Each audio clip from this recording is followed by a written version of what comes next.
Wife claimed it was just a girl's trip. I told her to have fun with Kevin. She rushed home immediately. The sound of her laughter used to be my favorite thing in the world. But that night, when I heard it faintly through the bathroom door, soft, secretive, followed by a low masculine chuckle, it became the sound that shattered me. Just a girl's trip, huh? I muttered to myself, staring at the message glowing on her unlocked phone. Kevin. Can't wait to see you again. Same hotel. Mia. You know it, red heart. Can't believe we pulled it off last time. My heart dropped like a stone in water. Silent, heavy, final. For 3 years, I had believed my wife was faithful.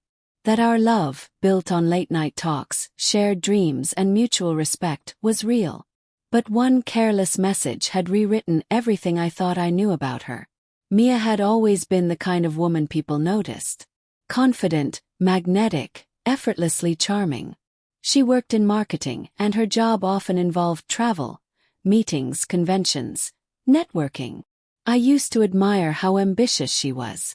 But lately, the trips had become more frequent. And the excuses thinner. It's just a girl's getaway, she said last week, tossing her suitcase on the bed. Me, Laura, and Becca. We booked a spa resort in Denver. You'll survive without me for a weekend, right? I smiled then, though it didn't reach my eyes. Of course. You deserve a break. She grinned, kissed my cheek, and disappeared into the bathroom. Her phone lighting up with a notification from Kevin, work. That name had been popping up more often lately. First I brushed it off. She'd mentioned a Kevin in passing, a coworker who helped with campaigns. But as her girls' nights and late meetings piled up, the pieces stopped fitting. I didn't want to be that husband, the paranoid one, scrolling through messages in the dark. But when you feel something breaking inside your home, you start to listen for the cracks. So that night while she showered, I picked up her phone. I didn't go looking for anything. I just wanted peace of mind. Instead, I found a text that took it all away. Kevin. Same hotel. Same hotel. Not first time, not can't wait to finally see you. Same hotel. That meant this wasn't new. My hands shook as I scrolled. There were deleted messages, suspicious gaps in the thread. But a few survived, enough to destroy me. Kevin. Still thinking about last time. Mia. You make it sound like I didn't. Kevin. Wish I could kiss you now. Mia. Patience, handsome winking face. I couldn't breathe. The floor seemed to tilt under me. This wasn't just flirtation, it was a pattern. Secret life. When she walked out of the bathroom, towel in her hair and that familiar smile on her lips, I felt sick. You okay? She asked, noticing my face. Yeah, I lied. Just tired. I spent the next 2 days pretending everything was normal, because I needed time. Time to plan. Time to think. I wasn't going to scream or throw things. I wanted truth, not chaos. When Friday came, she kissed me goodbye at the door, suitcase in hand. Love you, she said. I'll text you when I land. Sure, I replied, my voice calm. Have fun with Kevin. She froze mid-step, her face draining of color. What? She whispered. I crossed my arms, leaning against the doorframe. You heard me. Have fun with Kevin. Her mouth opened but no sound came. Then panic. Pure, unfiltered panic. Jake, it's not. Don't, I interrupted, my voice low and even. Just go. Or stay. It doesn't matter anymore. For a moment, I thought she'd try to lie, to cover it with some excuse. But her trembling hands gave her away. She didn't even finish the sentence. Instead, she turned around, went back inside and started crying. I didn't comfort her. Couldn't. 4 hours, she followed me from room to room, pleading, sobbing, trying to explain what had no explanation. It wasn't serious, she said. It was stupid. Just happened. I swear it didn't mean anything. I laughed bitterly. You don't accidentally book hotel rooms with someone. That's not how mistakes work. Jake, please. You've been distant lately. I thought. Don't, I said sharply. Don't you dare make this about me. Her tears flowed harder. I love you. I made a terrible mistake, but I love you.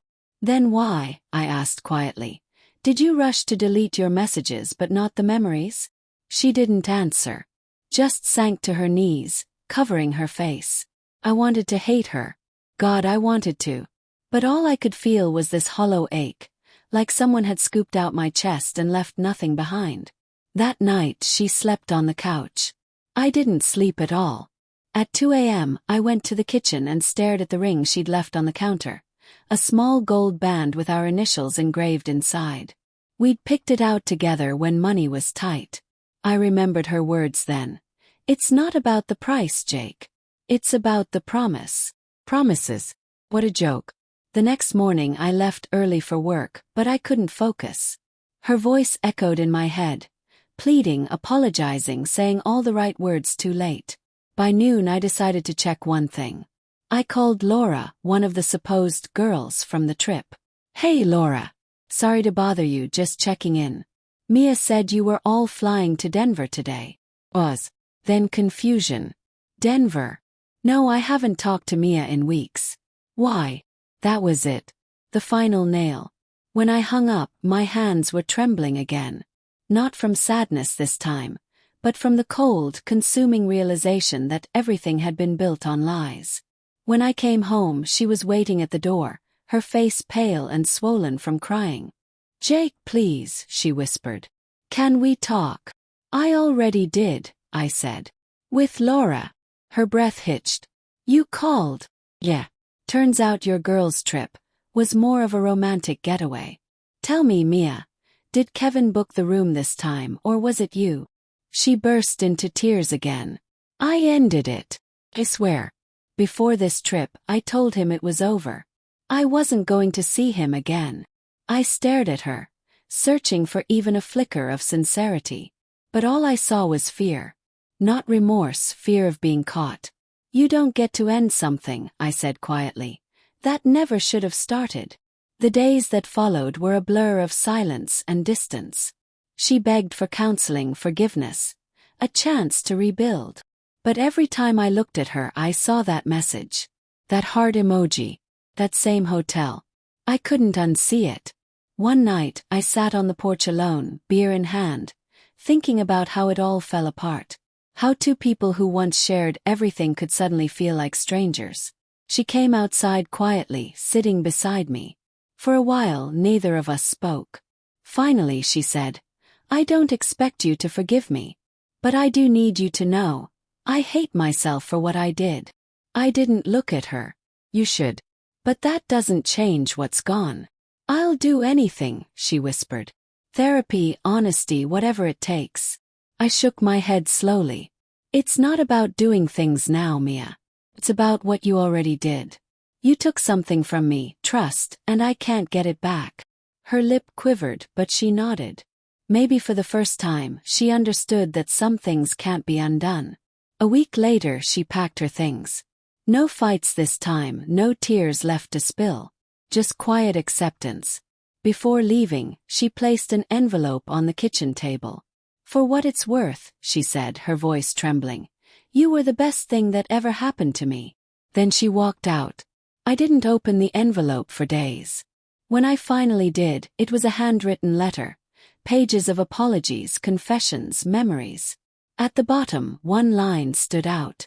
I didn't fall out of love with you, Jake. I just lost sight of what love meant. I folded the letter and tucked it into a drawer I never open. Months passed. Life moved on, though I often felt like I hadn't. Friends said time heals everything, but betrayal doesn't fade. It just changes shape. It becomes quieter, less visible, but it never fully leaves. Sometimes I'd catch myself replaying moments. Her laugh at the kitchen table, her head on my shoulder during movies, the way she used to reach for my hand in her sleep. Those memories felt like ghosts, beautiful but haunting. One night, while cleaning out old files, I found our wedding photo. We were smiling, eyes bright with hope. I looked at that younger version of us and wondered when it all began to slip away. Then I realized something. Betrayal doesn't start with the affair. It starts with the first secret. The first lie. The first choice to hide instead of speak. Maybe we both failed in different ways. I trusted too blindly. She loved too carelessly. But as painful as it was, I knew one truth. I deserved honesty, even if it hurt. Last week she texted me. Just a single line. "I still think about you. I hope you're okay." I stared at it for a long time before typing back. "I am. I hope you find peace too." Then I deleted her number.